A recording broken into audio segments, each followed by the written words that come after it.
ಓಂ ಶಾಂತಿ. ವೀಕ್ಷಕರ ಅಭಿಮಾನಿಗಳೇ, ಗುರುಮಕ್ಕಳೇ, ಭಕ್ತರೇ, ನಿಮ್ಮೆಲ್ಲರೂ ಒಳ್ಳೆಯದಾಗಲಿ. ವೀಕ್ಷಕರೇ, ಅಭಿಮಾನಿಗಳೇ, ಗುರುಮಕ್ಕಳೇ, ಶ್ರೀ ಕ್ಷೇತ್ರ ಕೈವಾರ ಈಗಾಗಲೇ ಭಾಗ 1, 2, 3, 4 ನೋಡಿದ್ರು. ಇದು ಬಂದು ಭಾಗ 5 ಇರುತ್ತೆ. ನೆನಪಿಟ್ಕೊಳ್ಳಿ, ಭಾಗ 5 ಇರುತ್ತೆ. ನಾನು ನಿಮಗೆ ಇದನ್ನು ಈಗ ಇಲ್ಲಿ ತೋರಿಸ್ತಾ ಇದ್ದೀನಿ. ಗೊತ್ತಾಯ್ತಲ್ಲ? ನಾನೀಗ ಬೆಟ್ಟದ ಮೇಲೆ ಇದ್ದೀನಿ. ಬೆಟ್ಟ ಅಂದರೆ ಗುಹೆ ಅಂತ ಬರುತ್ತೆ. ಆ ಗುಹೆ ಹತ್ರ ಒಂದು ಸ್ವಲ್ಪ ಬೆಟ್ಟ ಇರುತ್ತೆ, ಅಲ್ಲಿದ್ದೀರಿ. ಈ ವಿಡಿಯೋನ ಲಾಸ್ಟ್ವರೆಗೆ ನೋಡಿ. ತಾತಯ್ಯನವರು ಶ್ರೀ ಯೋಗಿ ನಾರಾಯಣ ಯತೀಂದ್ರರು ಧ್ಯಾನ ತಪಸ್ಸು ಮಾಡಿ ಆ ಜಾಗ ಇದು ನೋಡಿ. ಆ ಬಾಗಿಲು ಕಾಣುತ್ತೆ. ಈಗೆಲ್ಲ ಇದು ದೇವಸ್ಥಾನ ಆಗಿದೆ. ಮೊದಲು ಇಲ್ಲೆಲ್ಲ ಬಂಡೆಗಲ್ಲುಗಳು. ನಾನೀಗ ಅದೇ ಬೆಟ್ಟದ ಕೆಳಗಡೆ ಇದ್ದೀನಿ. ಆಮೇಲೆ ನಿಮಗೆ ತೋರಿಸ್ತೀನಿ ಬೆಟ್ಟದ ಮೇಲೆ ಏನೆಲ್ಲ ಇದೆ ಅಂದ್ಬಿಟ್ಟು. ಅಲ್ಲಿ ದೂರದಲ್ಲಿ ನೋಡ್ಬೋದು ದೇವಸ್ಥಾನಗಳೆಲ್ಲ ಇದೆ. ಆ ದೇವಸ್ಥಾನಗಳ ಮೇಲೆ ಇದೆ, ಆದರೆ ಇಲ್ಲಿ ಕೆಳಗಡೆ ನಾನಿದ್ದೀನಿ ಈಗ. ಆ ಗುಹೆಯ ಕೆಳಭಾಗ ನಾನಿದ್ದೀನಿ. ತಳಭಾಗದಲ್ಲಿ ನಾನಿದ್ದೀನಿ. ಇಲ್ಲಿ ನಾಗರಕಟ್ಟೆ, ಅಶ್ವತ್ಥಕಟ್ಟೆ ಇರುತ್ತೆ. ಇಲ್ಲಿ ಹರಡಿ ಮರ, ಬೇವಿನ ಮರ ಇತ್ಯಾದಿ ಇರುತ್ತೆ. ನೀವು ದೂರದಲ್ಲಿ ನೋಡ್ತಾ ಇದ್ದೀರಿ ಬೆಟ್ಟ ಥರ. ಅಲ್ಲೆಲ್ಲ ದೇವಸ್ಥಾನಗಳಿದೆ. ಅಲ್ಲಿಗೆ ನಾನು ಕರ್ಕೊಂಡು ಹೋಗ್ತೀನಿ ನಿಮಗೆ. ಇಲ್ಲಿಂದ ಅಲ್ಲಿಗೆ ನಾನು ಕರ್ಕೊಂಡು ಹೋಗ್ತೀನಿ. ಮೊದಲು ಇಲ್ಲೆಲ್ಲ ನೋಡ್ಕೊಂಡು ಹೋಗೋಣ. ಗೊತ್ತಾಯ್ತಲ್ಲ? ಈ ಜಾತ್ರೆಗೆ ಇವೆಲ್ಲ ಬೊಂಬೆಗಳು ರೆಡಿ ಮಾಡ್ತಿದ್ದಾರೆ. ಕದ್ರು ಪೌರ್ಣಮಿ ಮಾರ್ಚ್ ತಿಂಗಳಲ್ಲಿ ಬರುತ್ತೆ ಅಥವಾ ಫೆಬ್ರವರಿಯಲ್ಲಿ ಬರುತ್ತೆ ಪ್ರತಿ ವರ್ಷ. ಅದರ ಪ್ರಯುಕ್ತ ಕದ್ರು ಪೌರ್ಣಮಿ ಸಮಯದಲ್ಲಿ ಇಲ್ಲಿ ಜಾತ್ರೆ ಬರುತ್ತೆ ಕೈವಾರದ್ದು. ನೆನ್ಪಿಟ್ಕೊಳ್ಳಿ, ಫೆಬ್ರವರಿ ತಿಂಗಳಲ್ಲಿ ಬರುತ್ತೆ. ಓಕೆನಾ? ಈ ಜಾತ್ರೆಗೆ ಇಲ್ಲಿ ಬೇಕಾದ ವ್ಯವಸ್ಥೆಗಳನ್ನು ಇವರು ಮಾಡ್ತಿದ್ದಾರೆ. ಈಗ ಏನೇನೋ ಬೊಂಬೆಗಳು ಅದು ಇದು ಅಂತ ಮಾಡ್ತಿದ್ದಾರೆ. ನಾನು ನಿಮ್ಗೆ ತೋರಿಸ್ತೀನಿ. ಇಲ್ಲೇ ಮಾಡ್ತಿದ್ದಾರೆ ಏನೇನೋ. ಆಗ ಜಾತ್ರೆಗೆ ಬೇಕಾದಂಥ ವಸ್ತುಗಳು ಇನ್ನೊಂದು ಮತ್ತೊಂದೆಲ್ಲ ತೋರಿಸ್ತೀನಿ. ಆದರೆ ಜಾತ್ರೆ ದಿನ ನಾನು ಇಲ್ಲಿ ಹೋಗಿದ್ದೆ, ಆದರೆ ಅಲ್ಲಿ ನಾನು ವೀಡಿಯೋ ಮಾಡೋಕ್ಕಾಗಲಿಲ್ಲ. ಆಮೇಲೆ ಮಾಡೋಣ ಅಂದ್ಕೊಂಡ್ವಿ. ಆಮೇಲೆ ಏನೋ ಒಂದು ಬೇರೆ ಕಡೆ ಹೋಗ್ಬಿಟ್ವಿ. ಆ ಥರ ಆಯಿತು. ಹೋಗಿ ನೋಡಿ, ಬೆಟ್ಟ ಕಾಣುತ್ತೆ. ಆ ಬೆಟ್ಟದ ಮೇಲೆ ದೇವಸ್ಥಾನಗಳೆಲ್ಲ ಇದೆ. ಈಗ ದೇವಸ್ಥಾನಗಳಿದೆ. ಒಂದು ಕಾಲದಲ್ಲಿ ಅಲ್ಲಿ ಏನಿಲ್ಲ, ಬರೀ ಬೆಟ್ಟ ಇತ್ತಷ್ಟೇ. ಅಲ್ಲಿ ತಪಸ್ಸಾಧನೆ ಮಾಡಿದ್ದು ಯಾರು? ಯೋಗಿ ನಾರಾಯಣ ಯತೀಂದ್ರರು. ಈಗ ನೋಡಿ, ಜಾತ್ರೆಗೆ ಬೇಕಾದ ವಸ್ತುಗಳು ಏನೇನೋ ದೇವತಾ ಮೂರ್ತಿಗಳು, ಗದೆ, ಗುರಾಣಿ, ಇನ್ನೊಂದು ಮತ್ತೊಂದು ರೆಡಿ ಮಾಡ್ತಿದ್ದಾರೆ. ಎಷ್ಟು ದೊಡ್ಡದ ಗದೆಗಳು ನೋಡಿ. ಈ ಗದೆಗಳು ನೋಡಿ ಜಾತ್ರೆಗೆ ರೆಡಿ ಮಾಡ್ತಿದ್ದಾರೆ. ಜಾತ್ರೆಗೆ ಇವೆಲ್ಲ ಬೊಂಬೆಗಳಂತಿರಲ್ಲ ನೀವು, ಆ ರೀತಿ ಇಲ್ಲಿ ಜಾತ್ರೆ ಆಗುತ್ತೆ ಪ್ರತಿ ಫೆಬ್ರವರಿ ತಿಂಗಳಲ್ಲಿ. ವರ್ಷಕ್ಕೊಂದು ಸಾರಿ ಫೆಬ್ರವರಿ ತಿಂಗಳಲ್ಲಿ ಆಗುತ್ತೆ. ಗೊತ್ತಾಯ್ತಲ್ಲ? ಹುಣ್ಣಿಮೆ ಟೈಮ್ಗೆ. ಗೊತ್ತಾಯ್ತಲ್ಲ? ಶಿವರಾತ್ರಿ ಆದಮೇಲೆ ಹುಣ್ಣಿಮೆ ಬರುತ್ತಲ್ಲ, ಹಾಗೆ. ಓಕೆನಾ? ಇಲ್ಲಿ ನಾವೀಗ ಬೆಟ್ಟದ ಮೇಲೆ ಹತ್ತಬೇಕು. ಅಲ್ಲಿ ನೋಡಿ ಶಂಕರಾಚಾರ್ಯರು ಮುಂದ್ಗಡೆ ಆ ಒಂದು ಎಂಟ್ರೆನ್ಸ್ ಇರುತ್ತಲ್ಲ, ಬೆಟ್ಟದ ಮೇಲೆ ಹತ್ತಬೇಕಾದ್ರೆ ಯೋಗಿ ನಾರಾಯಣ ಯತೀಂದ್ರರು ತಪಸ್ಸು ಮಾಡಿದ ಗುಹೆ ಅಂತೀವಿ. ಆ ಗುಹೆಯ ಮುಂಭಾಗ ಈಗ ನಾನಿರೋದು. ಮೇಲೆ ಗುಹೆ ಇರುತ್ತೆ. ಇಲ್ಲಿ ತಳಭಾಗದಲ್ಲಿ ಫಸ್ಟ್ ಎಂಟ್ರೆನ್ಸಲ್ಲಿ ನಾನಿದ್ದೀನಿ. ಇಲ್ಲಿ ಶಂಕರಾಚಾರ್ಯ, ಮಧ್ವಾಚಾರ್ಯ, ಆಮೇಲೆ ರಮಾನುಚಾರ್ಯ ಇತ್ಯಾದಿ ಮೂರ್ತಿಗಳನ್ನು ಮಾಡೋ ಕಂಬಗಳ ಮೇಲೆ ಕೂರಿಸಿದ್ದಾರೆ, ಪಿಲ್ಲರ್ಗಳ ಮೇಲೆ. ಗೊತ್ತಾಯ್ತಲ್ಲ? ನೋಡ್ಬೋದು. ಫಸ್ಟ್ ಎಂಟ್ರೆನ್ಸಲ್ಲಿ ಸಿಗ್ತಾರೆ ಯಾರ್ಯಾರು? ಶಂಕರಾಚಾರ್ಯ, ಮಧ್ವಾಚಾರ್ಯ, ರಮಾನುಚಾರ್ಯ, ವೇದವ್ಯಾಸರು. ಗೊತ್ತಾಯ್ತಲ್ಲ? ಎಷ್ಟಿರುತ್ತೆ. ಓಕೆನಾ? ಇದಿಲ್ಲಿ ಫಸ್ಟು. ಆಮೇಲೆ ಈಗ ಬೆಟ್ಟದ ಮೇಲೆ ಹೋಗೋಣ. ಎಂಟ್ರೆನ್ಸ್ ಇದು ಗೇಟ್ ಥರ ಇರುತ್ತೆ. ಆ ಗೇಟ್ ಥರ ಇದೆ. ನಾವು ಒಳಗಡೆ ಹೋಗ್ಬೇಕು. ಮೇಲ್ಗಡೆಗೆ ಹೋಗೋಣ. ನಾನು ಕರ್ಕೊಂಡು ಹೋಗ್ತೀನಿ ಈಗ ನಿಮಗೆ. ಓಕೆನಾ? ಮೊದಲು ನೋಡಿ, ರಮಾಚಾರ್ಯ, ಮಧ್ವಾಚಾರ್ಯ, ಶಂಕರಾಚಾರ್ಯ, ವೇದವ್ಯಾಸರು. ಗೊತ್ತಾಯ್ತಲ್ಲ? ಇಷ್ಟು ಎಲ್ಲ ಇರ್ತಕ್ಕಂಥದ್ದು. ಗೊತ್ತಾಯ್ತಲ್ಲ? ಎಲ್ಲಿ?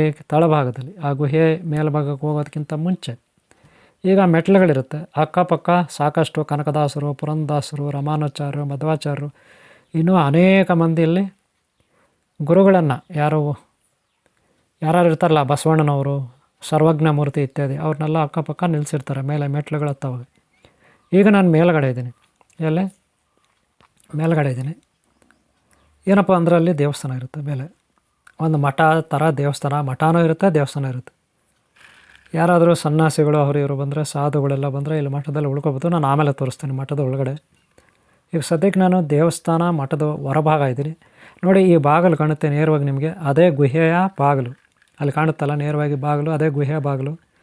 ಒಳಗಡೆ ಕ್ಯಾಮ್ರಾ ಅಲೌಡ್ ಇಲ್ಲ, ಅದಕ್ಕೆ ನಾನು ಇಲ್ಲಿಂದ ತೋರಿಸ್ತಾ ಇದ್ದೀನಿ. ಅದೇ ಬಾಗಿಲು. ಆಮೇಲೆ ಈ ಗುಹೆ ಬಾಗಿಲು ಮುಂದುಗಡೆ ನಿಮಗೆ ರಮಣೀಯವಾದ ಪರ್ವತಗಳಿದೆ, ಅಂದರೆ ಬೆಟ್ಟಗಳಿದೆ. ನೋಡ್ಬೋದು. ಕಾಡು, ಒಳ್ಳೆ ಒಳ್ಳೆ ಹೂವುಗಳು ಎಲ್ಲ ಬಿಟ್ಟಿದೆ ಕಾಡಲ್ಲಿ. ಸುಂದರವಾದ ಹೂವಿನ ಮರಗಳು ನೋಡ್ಬೋದು ನೀವು, ಗೊತ್ತಾಯ್ತಲ್ಲ. ದೂರದಲ್ಲೇ ಕಾಡು, ಎಲ್ಲ ಹೂವಿನ ಗಿಡಗಳು ಮರಗಳು ಎಲ್ಲ ಇರುತ್ತೆ. ಕಾಡು ಸುತ್ತಲೂ ಕಾಡಿರುತ್ತೆ. ಬೆಟ್ಟಗಳು ನೋಡ್ಬೋದು ನೀವು, ದೂರದಲ್ಲಿ ಬೆಟ್ಟಗಳೆಲ್ಲ ಕಾಡುತ್ತೆ. ಪಕ್ಕದಲ್ಲೇ ಬೆಟ್ಟಗಳೆಲ್ಲ ಅಟ್ಯಾಚ್, ಸುತ್ತಲೂ ಬೆಟ್ಟಗಳೇ. ಈಗಿರೋದು ನಾವಿರೋದು ಬೆಟ್ಟದ ಮೇಲೆನೆ ನೋಡಿ. ಆ ಬಾಗಲೇ ಯೋಗಿ ನಾರಾಯಣ ಯತೀಂದ್ರರು ತಪಸ್ಸು ಮಾಡಿದ ಗುಹೆಯ ಒಂದು ಸ್ಥಾನ ಅದು. ಒಳಗಡೆ ಅಲೌಡ್ ಇಲ್ಲ ಕ್ಯಾಮ್ರಾ, ಅದಕ್ಕೆ ಸುಮ್ಮನೆ ಅದೇ, ನಾನು ಹೊರಗಡೆನೇ ಇದ್ದೀನಿ, ಗೊತ್ತಾಯ್ತಲ್ಲ. ಹೊರಗಡೆ ಆ ಮುಂಭಾಗ ಯಾವ ರೀತಿ ಇರುತ್ತೆ ನೋಡಿ, ಬೆಟ್ಟಗಳು ಯಾವ ಥರ ಇರುತ್ತೆ, ದೂರದಲ್ಲಿ ಏನೆಲ್ಲ ಇರುತ್ತೆ, ಗೊತ್ತಾಯ್ತಲ್ಲ. ಈಗ ನೋಡಿ ಮೇಲ್ಗಡೆ, ಇಲ್ಲಿ ದೇವಸ್ಥಾನ ಮೇಲ್ಗಡೆ ಅಲ್ಲಿ ನೋಡಿ ಭೈರವ ಏನು ಮಾಡ್ತಾಯಿದ್ದಾನೆ, ಮಲ್ಕೊಬಿಟ್ಟಿದ್ದಾನೆ. ಭೈರವ ಏನು ಮಾಡಿದ್ದಾನೆ, ಮಲ್ಕೊಂಡು ನನ್ನೇ ನೋಡ್ತಿದ್ದಾನೆ, ನಾನು ಮಾತಾಡೋದು ವೀಡಿಯೋ ಮಾಡೋದು ನೋಡ್ತಿದ್ದಾನೆ. ಯಾರೋ ಭೈರವ ಮೇಲ್ಗಡೆ ಎಲ್ಲಿ ಮಲಗಿದ್ದಾನೆ ನೋಡ್ರಿ, ಮಲಗಿಬಿಟ್ಟು ನನ್ನೇ ನೋಡ್ತಿದ್ದಾನೆ, ಗೊತ್ತಾಯ್ತಲ್ಲ. ಭೈರವ ಮೇಲೆ ಹತ್ಬಿಟ್ಟು ಮಲ್ಕೊಬಿಟ್ಟಿದ್ದಾನೆ, ಗೊತ್ತಾಯ್ತಾ, ನನ್ನೇ ನೋಡ್ತಿದ್ದಾನೆ. ಓಕೆನಾ. ನೋಡಿ ಇದು ಮಠದ ಒಳಗಡೆ ನಾನು ಆಮೇಲೆ ಕರ್ಕೊಂಡು ಹೋಗ್ತೀನಿ ನಿಮಗೆ. ಸುತ್ತಲೂ ನಿಮ್ಗೆ ಇಲ್ಲಿ ಏನೇನು ಇರುತ್ತೆ ಅಂತ ತೋರಿಸ್ತಾ ಇದ್ದೀನಿ. ಯೋಗಿ ನಾರಾಯಣ ಯತೀಂದ್ರರು ಮೇಲೆ ತಪಸ್ಸು ಮಾಡಿದ ಜಾಗ ಇದು, ಗುಹೆ ಅಂತಾರೆ. ಇಲ್ಲಿ ಫೇಮಸ್ ಅಂದರೆ ಇದೆ ಗುಹೆ, ಗುರುಗಳು ತಪಸ್ಸು ಮಾಡಿದ್ದು ಆ ಕಾಲದಲ್ಲಿ ಅಂತ. ಈ ಏರಿಯಾನಲ್ಲಿ ತಪಸ್ಸು ಮಾಡ್ಕೊಂಡು ಇವರು ಇರೋರು. ಕುರಿ ಮೇಸೋರು, ದನ ಕಾಯೋರೆಲ್ಲ ಇಲ್ಲಿ ಬರೋರು ಹುಡುಗರು. ಅವ್ರಿಗೆ ಇವರು ಕಲ್ಚಕ್ರೆ ಅದು ಕೊಡೋರಂತೆ, ಚಾಕ್ಲೇಟೆಲ್ಲ, ಗೊತ್ತಾಯ್ತಲ್ಲ. ಚಾಕ್ಲೇಟು ಇನ್ನೊಂದು ಮತ್ತೊಂದು ಇವ್ರು ಕೊಡೋರಂತೆ, ಗೊತ್ತಾಯ್ತಲ್ಲ. ಈ ರೀತಿ ಇಲ್ಲಿ ನಡೀತಾ ಇದ್ದ ಒಂದು ಆಗಿನ ಜೀವನ ಚರಿತ್ರೆ ಯಾರ್ದು, ಯೋಗಿ ನಾರಾಯಣ ಯತೀಂದ್ರರು. ನೀವು ನೋಡಿದ್ರಲ್ಲ ಬೆಟ್ಟಗಳು ಎಷ್ಟು ಚೆನ್ನಾಗಿದೆ ಅಂದರೆ, ಅರಣ್ಯ ಇಲಾಖೆ ಅವರು ಮ್ಯಾನೇಜ್ ಮಾಡ್ತಾರೆ ಅದನ್ನು. ಆ ಬೆಟ್ಟಗಳ ಮೇಲೆ ಮರಗಳು ಹೆಂಗಿದೆ ಗೊತ್ತಾ, ಸಖತ್ತಾಗಿದೆ. ಮರಗಳಂತೂ ಹೂವಿನ ಮರಗಳು ಸಖತ್ತಾಗಿದೆ. ಅದು ಏನು ಹೂಗಳು ಗೊತ್ತಿಲ್ಲ ನೋಡಿ, ಹೂಗಳು ಕಲರ್ ಇದೆ. ಈ ಮೊಬೈಲಲ್ಲಿ ಸರಿಯಾಗಿ ಕಾಣಿಸ್ತಾ ಇಲ್ಲ, ಗೊತ್ತಾಯ್ತಲ್ಲ. ಕ್ಯಾಮ್ರಾಗಳಾದ್ರೆ ಸಖತ್ತಾಗಿ ಕಾಣುತ್ತೆ ನೋಡಿ. ಅದೇ ಗುಹೆಯ ಬಾಗಿಲು ತೋರಿಸ್ತಾ ಇದ್ದೀನಲ್ಲ, ಗುಹೆಯ ಬಾಗಿಲು.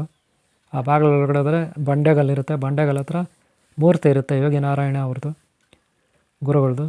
ಆಶೀರ್ವಾದ ತೊಗೋಬೋದು, ಗೊತ್ತಾಯ್ತಲ್ಲ. ಒಳಗಡೆ ವೀಡಿಯೋ ಅಲೌಡ್ ಇಲ್ಲ. ನಾನು ಈಗ ಮಠ ಇದೆಯಲ್ಲ ಪಕ್ಕದಲ್ಲಿ, ಅದರೊಳಗಡೆ ವೀಡಿಯೋ ಮಾಡಲಾಗ್ತಾಯಿದೆ. ಈ ಮಠದಲ್ಲಿ ಸಾಕಷ್ಟು ಮೂರ್ತಿಗಳಿದೆ, ಗುರುಗಳು ದೇವತೆಗಳು ಮೂರ್ತಿಗಳಿರುತ್ತೆ. ಯಾರಾದರೂ ಬಂದರೆ ಸಾಧುಗಳು ಇಲ್ಲೆಲ್ಲ ಮಲ್ಕೋಬೋದು, ಈ ಮಠದಲ್ಲಿ ಉಳ್ಕೋಬೋದು, ಅವಕಾಶ ಇರುತ್ತೆ, ಗೊತ್ತಾಯ್ತಲ್ಲ. ಉಚಿತವಾಗಿ ಉಳ್ಕೋಬೋದು, ಏನು ದುಡ್ಡೇನು ಕೊಡೋಷ್ಟಿಲ್ಲ. ಇಲ್ಲಿ ಮಠ ವಿಶಾಲವಾಗಿರುತ್ತೆ, ಉಳ್ಕೋಬೋದು. ಇದು ಇಲ್ಲಿನ ಸಿಸ್ಟಮ್ ಇರುತ್ತೆ. ಇನ್ನು ಒಳಗಡೆ ಒಂದೊಂದು ಮೂರ್ತಿ, ಒಂದೊಂದು ಬೋರ್ಡ್ ಹಾಕಿರ್ತಾರೆ, ಯಾವ ಗುರುಗಳು ಯಾವ ದೇವತೆ ಅನ್ನೋದು, ಇದೆಲ್ಲ ನೋಡ್ಬೋದು. ಸುತ್ತಲೂ ಈ ಮಠ ತುಂಬ ವಿಶಾಲವಾಗಿರುತ್ತೆ ಮಠ, ಗೊತ್ತಾಯ್ತಲ್ಲ. ಇಲ್ಲಿ ಒಳಗಡೆ ಸಾಕಷ್ಟು ಮೂರ್ತಿಗಳಿರುತ್ತೆ.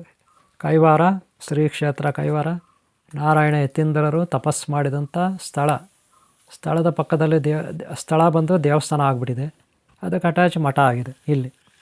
ಇನ್ನು ಊರು ಒಳಗಡೆ ಕೆಳಗಡೆ ಇಲ್ಲಿಂದ 1.5 ಕಿಲೋಮೀಟ್ರ್, 1.5 ಕಿಲೋಮೀಟ್ರ್ ಆಗುತ್ತೆ ಊರು ಕ್ಷೇತ್ರ. ಅದು ಈಗಾಗಲೇ ನೀವು ಭಾಗ 1, 2, 3 ನೋಡಿದಿರ ವೀಕ್ಷಕರೇ. ಇದು ಭಾಗ 5 ಇರುತ್ತೆ. ನೀವು ಈಗಾಗಲೇ ಭಾಗ 1, 2, 3, 4 ನೋಡಿದಿರ. ಇದು ಭಾಗ 5 ಇರುತ್ತೆ, ನೆನ್ಪಿಟ್ಕೊಳ್ಳಿ, ಭಾಗ 5. ಇದು ಮಠ, ಎಲ್ಲಿ ಮೇಲೆ ಗುಹೆ ಇರುತ್ತಲ್ಲ, ಯೋಗಿ ನಾರಾಯಣ ಯತೀಂದ್ರರು ಧ್ಯಾನ ತಪಸ್ಸು ಮಾಡಿದಂಥ ಜಾಗದಲ್ಲಿ ಮಠ ಇದು. ನಾನು ಈಗ ನಿಮಗೆ ಇದನ್ನು ನೀವು ನೋಡ್ತಾ ಇದ್ದೀರ, ಗೊತ್ತಾಯ್ತಲ್ಲ. ವಿಶಾಲವಾಗಿರುತ್ತೆ. ಇಲ್ಲಿ ಸಾಕಷ್ಟು ಸಾಧುಗಳು, ಯತೀಂದ್ರ ಯೋಗಿಗಳು, ಬೇರೆ ಬೇರೆ ಕಡೆಯಿಂದ ಭಕ್ತರೆಲ್ಲ ಬರ್ತಾರೆ, ಇಲ್ಲಿ ಉಳ್ಕೋತಾರೆ. ಹಾಗೆ ಊರೊಳಗಡೆನೂ ಅಲ್ಲಿ ಕೂಡ ಮಠ ಇರುತ್ತೆ ದೊಡ್ಡದಾಗಿ. ಅಲ್ಲಿ ಉಳ್ಕೊಳ್ಳಿಕ್ಕೆ ಕಾವೇರಿ ಭವನ ಇತ್ಯಾದಿ ಕೆಲವು ದುಡ್ಡು ಕೊಟ್ಟು ಕೆಲವರು ಅಲ್ಲೆಲ್ಲ ಉಳ್ಕೋಬೋದು, ವ್ಯವಸ್ಥೆ ಇರುತ್ತೆ. ಸ್ನಾನಕ್ಕೆ ಇನ್ನೊಂದು ಮತ್ತೊಂದೆಲ್ಲ, ಗೊತ್ತಾಯ್ತಲ್ಲ. ವೀಕ್ಷಕರೇ, ತೀರ್ಥಕ್ಷೇತ್ರಗಳಲ್ಲಿ ನಮ್ಮ ಪಾದಾರ್ಪಣೆ ಮಾಡಬೇಕು. ಹಾಗೆ ನಾವು ಕಣ್ಣು ತುಂಬಿಸ್ಕೋಬೇಕು. ಸಾಕಷ್ಟು ದೇವತಾ ಮೂರ್ತಿಗಳು ಇನ್ನೊಂದು ಮತ್ತೊಂದೆಲ್ಲ ನೆನ್ಪಿಟ್ಕೊಳ್ಳಿ. ಯಾಕೆ ಅಂದರೆ ನಮ್ಮ ಜೀವನದಲ್ಲಿ ನಾವು ಪುಣ್ಯ ಕಟ್ಕೊಳ್ಳಿಲ್ಲ ಅಂದರೆ ಪಾಪ ಪರಿಹಾರ ಹೆಂಗಾಗಬೇಕು ನೀವು ಹೇಳಿ. ಪುಣ್ಯ ಕಟ್ಕೊಳ್ಳೋದು ಹೇಗೆ?